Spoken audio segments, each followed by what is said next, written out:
Chicken keema ಗೊಜ್ಜು ಹೇಗೆ ಮಾಡೋದು ಅಂತ ನೋಡೋಣ. ಒಂದು ಮಸಾಲೆಗೆ ಎಣ್ಣೆ ಬಿಟ್ಕೊಳ್ಳೋಣ. ಚಕ್ಕೆ ಲವಂಗ ಎಲ್ಲ ಹಾಕ್ಕೊಂಡು ಟೊಮೆಟೊ ಸ್ವಲ್ಪ ಗೋಡಂಬಿ ದ್ರಾಕ್ಷಿ ಎಲ್ಲ ರುಬ್ಕೊಂಡು ಒಂದು ಸೈಡಿಗೆ ಇಟ್ಕೊಳ್ಳೋಣ.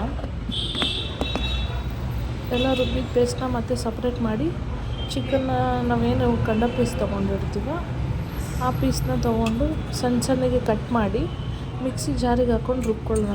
ಟೇಸ್ಟ್ ಅಂತೂ ತುಂಬ ಚೆನ್ನಾಗಿರುತ್ತೆ. ನೀವು ಚಪಾತಿಗೆ ಅಥವಾ ಏನಕ್ಕಾದರೂ ಮಾಡ್ಕೊಬೋದು. ಮತ್ತು ಎಣ್ಣೆ ಕಾಯಕ್ಕೆ ಇಟ್ಬಿಟ್ಟು ನಾವು ಮಸಾಲೆ ಸ್ಪೈಸಸ್ ತೊಗೊಂಡಿರ್ತೀವಲ್ಲ ಅದನ್ನು ಹಾಕಿ ಆನಿಯನ್ ಹಾಕಿ ಆನಿಯನ್ ಎಲ್ಲ ಚೆನ್ನಾಗಿ ಫ್ರೈ ಮಾಡ್ಕೊಬೇಕು. ಎಣ್ಣೆಯಲ್ಲಿ ಚೆನ್ನಾಗಿ ಫ್ರೈ ಆದಮೇಲೆ ಶುಂಠಿ ಬೆಳ್ಳುಳ್ಳಿ ಪೇಸ್ಟ್ ಆ್ಯಡ್ ಮಾಡ್ಕೊಳ್ಳೋಣ.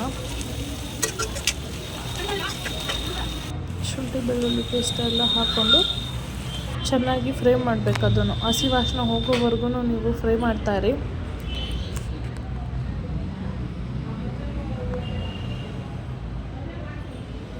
ತುಂಬ ಚೆನ್ನಾಗಿರುತ್ತೆ ಅನ್ನಕ್ಕೆ. ಆಮೇಲೆ ಚೆನ್ನಾಗಿ ರುಬ್ಕೊಂಡಿರೋ ಅಂಥದ್ದನ್ನು ನಾವು ಕೈಮಾ ಮಾಡ್ಕೊಂಡಿರ್ತೀವಲ್ಲ ಚಿಕನ್ನ ಅದನ್ನು ಹಾಕ್ಕೊಂಡು ಎಣ್ಣೆಲ್ಲ ಫ್ರೈ ಮಾಡ್ಕೊಳ್ಳೋಣ. ಟೇಸ್ಟ್ ತುಂಬ ಚೆನ್ನಾಗಿ ಬರುತ್ತೆ.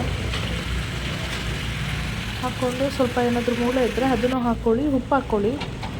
ರುಬ್ಬಿರೋ ಅಂಥದ್ದನ್ನು ಹಾಕ್ಕೊಂಡು ಚೆನ್ನಾಗಿ ಸ್ವಲ್ಪ ನೀರು ಬಿಟ್ಟಾದಮೇಲೆ ಚೆನ್ನಾಗಿ ಬೇಯಿಸ್ಕೊಳ್ಳೋಣ. ಇನ್ನು ಪೌಡ್ರ್ ಸ್ಪೈಸಸ್ಗಳು ಹಾಕ್ಕೊಳ್ಳೋಣ. ಧನಿಯಾ ಪುಡಿ, ಅಚ್ಚ ಖಾರದ ಪುಡಿ ಮತ್ತು ಒಂದು ಸ್ವಲ್ಪ